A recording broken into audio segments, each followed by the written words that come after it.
Assalomu alaykum kanalim obunachilari. Videoni oxirigacha kuzatib boring, like bosib, obuna bo'lishni unutmang. Diyora Keldiyorova sportdagi karyerasidan voz kechdimi? Bugun 27 fevral kuni Toshkent shahrida Parij 2024 Olimpiadasi chempioni Diyora Keldiyorova nomidagi dzyudo markazi ish boshladi.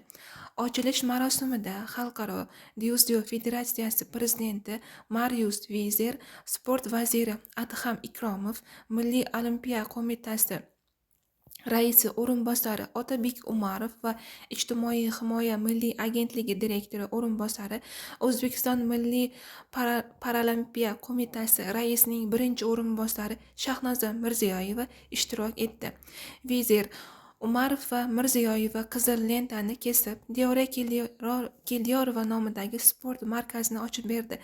Tadbirda Marius Vizer so'zga chiqib, oxirgi yillarda O'zbekistonda dzyudoga qaratilayotgan e'tibor haqida ijobiy fikrlarni bildirdi. Sport vaziri Adham Ikromov va Olimpiada chempioni Diyora Keldiyorova ham so'z olib, kelgusida aynan mana shu markazda dzyudo bo'yicha Olimpiada va jahon chempionlari yetishib chiqishiga ishonch bildirdi. Tadbir yosh dzyudochilar va raqs guruhlarining chiqishlariga ulanib ketdi. Marosim yakunida sport mutasaddilari yosh dzyudochilarga esdalik sovg'alarini topshirdi. Qalampir.uz esa Ijtimoiy himoya milliy agentligida, ya'ni davlat ishida ishlaydigan va mana endi o'z sport klubiga ega bo'lgan Diyora Keldiyorovaning keyingi faoliyatiga qiziqdi. Tabiiyki, Olimpiada chempioni bo'lganidan so'ng Keldiyorovaning kunlik yuklamasi ko'payib qolgan. Barchasiga ulgurish va bu orada sport faoliyatini ham olib borish Keldiyorovaga qiyinchilik tug'dirmaydimi? O'z karyeram men uchun doim birinchi o'rinda turadi. Bu sport markazida boshqa murabbiylar faoliyat olib boradi. Men esa bo'sh vaqtlarimda kelib yosh sportchilarga master-klasslar o'tib berib turaman. Men orqali ozmi ko'pmi yoshlar dzyudoga qiziqishni boshladi. Ularga doimiy motivatsiya berib turishga harakat qilaman.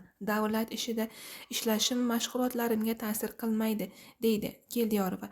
Parij Olimpiadasida o'zbek dzyudochi tarixidagi eng yaxshi natija qayd etildi. O'zbekistonlik dzyudochilar naqd 3 ta medalni delegatsiya hisobiga yozdirib qo'ydi. Yaratilayotgan yangi sharoitlarni ko'rib, sport ixlosmandlari keyingi olimpiadalarda dzyudochilardan yanada ko'proq medal kutish tabiiy holat. Jumladan, yangi sport markazi ham natijalar o'sishiga o'z ko'magini berishi kutilmoqda. Biroz majozini ishga solib aytish mumkinki, katta mablag'lar sarflanib, urug'lar ekilmoqda. Hosil qay darajaga mo'l olishini 2028-yilda ko'ramiz.